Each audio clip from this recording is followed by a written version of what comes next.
Ada pohon di Afrika yang dapat bertahan hidup selama 5.000 tahun. Pohon ini bisa dimakan, diminum dan bisa dijadikan tempat tinggal. Jadi banyak orang Afrika menyebutnya pohon dewa. Pohon seperti apa yang memiliki pesona yang begitu besar? Mari kita kenali pohon ini hari ini. Pohon baobab yang dikenal sebagai pohon kehidupan. Pohon baobab terkenal di Afrika. Buah pohon ini besar dan bulat. Ini adalah makanan favorit monyer dan orang utan. Sehingga umumnya dikenal sebagai pohon baobab. Pohon baobab dapat dikatakan sebagai kebanggaan Afrika. Ini adalah spesies ikonik sabana Afrika. Selama berabad-abad, buah, kadar air, dan daunnya membantu banyak orang Afrika. Pohon baobab berbentuk sangat besar. Tingginya bisa tumbuh hingga 30 meter. Batang pohonnya juga sangat kuat. Diameter berkisar antara 2 hingga 11 meter. Pohon baobab yang paling tebal. Bahkan dibutuhkan puluhan orang untuk memeluknya. Pohon baobab juga merupakan pohon yang sangat mudah beradaptasi. Di lingkungan Afrika yang dilanda kekeringan, ia juga dapat bertahan hidup. Ia dapat menahan panas 40 derajat dan bertahan hidup di padang pasir. Di dunia tanaman, pohon baobab adalah bintang kehidupan. Menurut statistik, pohon baobab umumnya bertahan sekitar 2.000 tahun. Pohon individu dapat mencapai usia lebih dari 5.000 tahun. Ada seorang ahli botani menemukan pohon baobab berusia 5.500 tahun di Afrika. Tapi alasan pohon baobab bisa terkenal karena ia telah memberi makan banyak orang Afrika. Pohon baobab memiliki sebutan di Afrika. Mereka disebut sebagai pohon botol. Di dalam pokok pohon yang besar menyimpan banyak air. Ia berbeda dari pohon lain.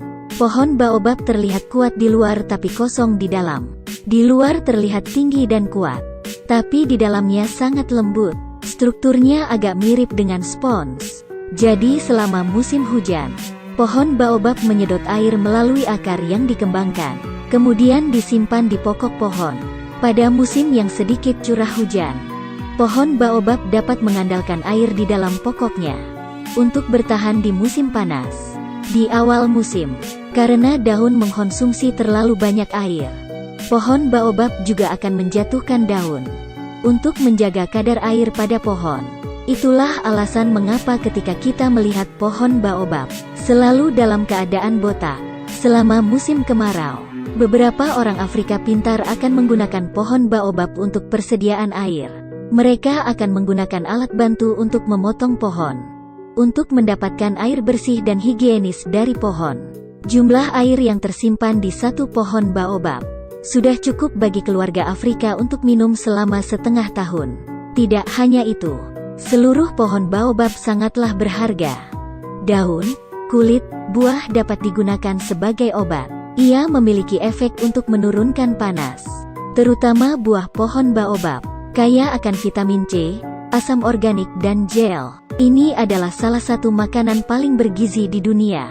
Dalam beberapa kelaparan yang dialami di Afrika, pohon baobab memainkan peran yang sangat penting. Selain itu, pohon baobab menyediakan tempat tinggal bagi orang Afrika. Pokok pohon baobab sangat kuat, dan kayu yang lembut sehingga mudah diproses. Jadi penduduk setempat melubangi pokok-pokok besar untuk dijadikan sebagai rumah. Beberapa orang juga menggunakan pokok pohon sebagai ruang penyimpanan. Digunakan untuk menyimpan makanan dan air. Melihat semua ini, banyak teman mungkin berpikir, pohon yang memiliki begitu banyak kelebihan, mengapa tidak diperkenalkan ke negara kita? Sebenarnya negara kita telah lama diperkenalkan. Seperti pepatah, satu air dan tanah menghidupi satu sisi orang. Sehingga tanaman juga tidak terkecuali.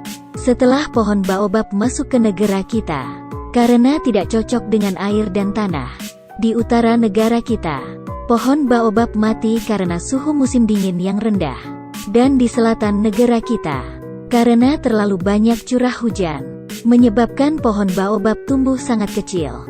Itu menjadi pohon kerdil. Meskipun dapat ditanam di beberapa bagian negara kita, tetapi hasil dari penanaman tidak ideal. Pohon baobab sekarang juga kurang beruntung di Afrika. Para ilmuwan telah menemukan, selama 10 tahun terakhir, 13 pohon baobab tertua di Afrika. Sudah ada 9 pohon yang sudah mati. Jumlah keseluruhan pohon baobab juga menurun secara signifikan. Mungkin ada 2 penyebab kematian pada pohon baobab. Salah satunya adalah iklim yang semakin ekstrim. Kedua adalah dampak dari kegiatan masyarakat di dalam kehidupan manusia di zaman ini. Ini bisa dibilang waktu paling bahagia bagi umat manusia sejak kelahirannya. Tapi di dunia peradaban manusia saat ini, banyak makhluk hidup yang berisiko pada kepunahan. Ini patut dipertimbangkan secara mendalam oleh kita semua.